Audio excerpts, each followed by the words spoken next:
ಎಲ್ಲ ಸತ್ಯದ, ಧರ್ಮದ, ನ್ಯಾಯದ ಪರವಾಗಿ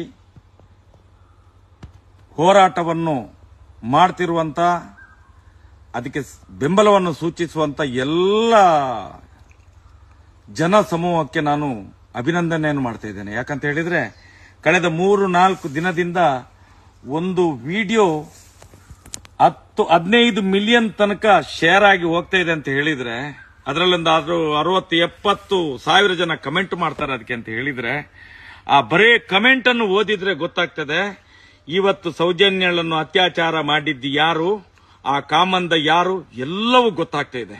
ಆದ್ರೆ ಇವತ್ತು ನಾನು ಕಳೆದ 45 ವರ್ಷಗಳಿಂದ 42-45 ವರ್ಷಗಳಿಂದ ಇದೇ ಹಿಂದೂ ಸಮಾಜಕ್ಕೆ ಹೋರಾಟ ಮಾಡಿ ಮಾಡಿ ಮಾಡಿ ಮಾಡಿ ಸನಾತನ ಹಿಂದೂ ಧರ್ಮವನ್ನು ರಕ್ಷಣೆ ಮಾಡುವಂತ ಒಂದು ಸಂಘಟನೆಯನ್ನೇ ಕಟ್ಟಿದ್ದೇನೆ ನಾನು, ರಾಷ್ಟ್ರೀಯ ಹಿಂದೂ ಜಾಗರಣ ವೇದಿಕೆ ಅಂತ ಹೇಳಿದ್ರೆ. ಯಾವತ್ತು ಈ ಅಧರ್ಮಿಗಳ ವಿರುದ್ಧ, ಅತ್ಯಾಚಾರಿಗಳ ವಿರುದ್ಧ, ಕಾಮಂದರುಗಳ ವಿರುದ್ಧ ನಾನು ಹೋರಾಟಕ್ಕೆ ಇಳಿದನ, ಆವತ್ತೇ ನನ್ನ ತೇಜವಾದ ಪ್ರಾರಂಭ ಆಯಿತು. ಹಿಂದೂ ವಿರೋಧಿ, ಹಿಂದೂ ವಿರೋಧಿ, ಹಿಂದೂ ವಿರೋಧಿ ಅಂತ ಹೇಳಿ.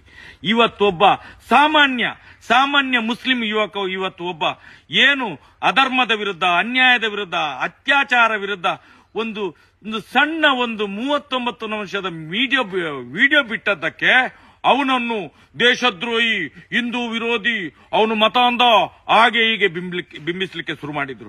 ನಾನು ಕೇಳುವಂತದ್ದು, ಇವತ್ತು ಏನು ಈ ಜನಗಳು ಹೇಳ್ತಾ ಇದ್ದಾರೋ ಅವನು ಮತ ಅಂದ, ಅವನು ಅನ್ಯ ಧರ್ಮೀಯ, ನಾನು ಹೇಳುವುದು ಈ ದೇಶದ ಏನಂತ ಹೇಳಿದ್ರೆ ಮೊದಲ ಸ್ಥಾನ, ದೇಶದ ಪ್ರಥಮ ಪ್ರಜೆ ಯಾರು?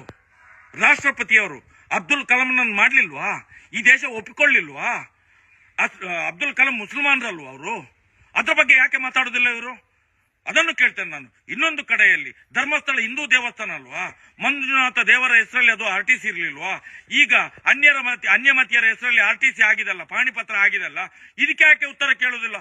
ನಾನು ಈಗ ಹೇಳುವಂತದ್ದು, ಮುಂದೊಂದು ದಿನ ಈ ಸಮಾಜದಲ್ಲಿ ಇಂಥ ಅಶಾಂತಿಯನ್ನು ನಿರ್ಮಾಣ ಮಾಡುವಂತ ಯಾವನೇ ಒಬ್ಬ ಹಿಂದೂ ಇರಲಿ, ಅವನಿಗೂ ಕೂಡ ಎಚ್ಚರಿಕೆಯನ್ನು ಕೊಡ್ತಾನೆ. ಯಾಕಂತ ಹೇಳಿದ್ರೆ, ಒಂದು ಅತ್ಯಾಚಾರದ ವಿರುದ್ಧ ಮಾತಾಡಿದಂತ ವಿಡಿಯೋವನ್ನು ಹಿಂದೂ ವಿರೋಧಿ, ಹಿಂದೂ ವಿರೋಧಿ, ಹಿಂದೂ ವಿರೋಧಿ, ಇಷ್ಟೆಲ್ಲ ಹಿಂದೂ ವಿರೋಧಿ ಚಟುವಟಿಕೆ ನೀವೇ ಮಾಡ್ತಿದ್ದೀರಲ್ಲ ಹಿಂದೂಗಳು, ಆಗ ನಿಮ್ಗೆ ಕಣ್ಣಿಗೆ ಕಾಣುವುದಿಲ್ವಾ?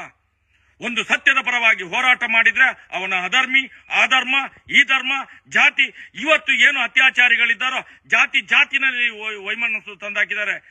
ಜಾತಿಯಲ್ಲಿ ಬಂಟನಿಗೆ ಬಂಟನನ್ನು, ಗೌಡನಿಗೆ ಗೌಡನನ್ನು, ಬ್ರಾಹ್ಮಣನಿಗೆ ಬ್ರಾಹ್ಮಣನನ್ನು, ಬಿಲ್ಲವನಿಗೆ ಬಿಲ್ಲವನನ್ನು ಎದುರಾಕಿ ಇವತ್ತು ಇಡೀ ಸಮಾಜವನ್ನು ಒಡೆಯುವ ಕೆಲಸ ಮಾಡಲಿಲ್ವಾ? ಯಾಕೆ ಪೊಲೀಸ್ನವರಿಗೆ ಸುಮೋಟೋ ಕೇಸ್ ದಾಖಲು ಮಾಡ್ಲಿಕ್ಕೆ ಆಗುದಿಲ್ಲ? ಮೊನ್ನೆಯಿಂದ ಸುಗ್ರೀವಾಜ್ಞೆ ಜಾರಿಯಾಗಿದೆ ಅಲ್ಲ, ಎಷ್ಟು